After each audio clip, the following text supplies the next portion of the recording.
લોભિયા લોભમાં મરે અને ધુતારા ભૂખે મરે, વાત સાચી છે। વડોદરા એસીબીની સુરતમાં મોટી કાર્યવાહી।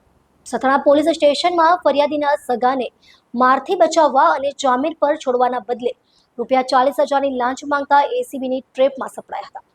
સથાણા પોલીસ સ્ટેશનના પીએસઆઈ એમજી લિંબોલા લાંચ લેતા વડોદરા એન્ટી કરપ્શન બ્યુરો દ્વારા ઝડપાયા છે। આરોપી પોલીસ અધિકારી પર ફરિયાદીના સગા સાથે થયેલા ગુનામાં મારથી બચાવવા અને જલ્દી જામીન લઈને છોડવાના બદલે ₹40,000ની લાંચ માંગવાનો આરોપ છે। ફરિયાદી દ્વારા એસીબીને માહિતી મળતા ટ્રેપ ગોઠવવામાં આવી, જેમાં પીએસઆઈ નાણાં લેતા રંગે હાથ પકડાયો છે।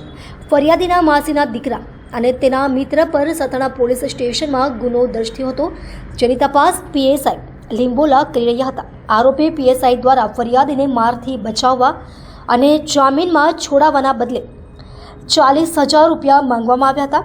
ફરિયાદીએ શરૂઆતમાં નાણાં આપવાનો ઇનકાર કર્યો અને વડોદરા એસીબીની સૂચના આપી। એસીબી ટીમે લાંચની ટ્રેપ ગોઠવી।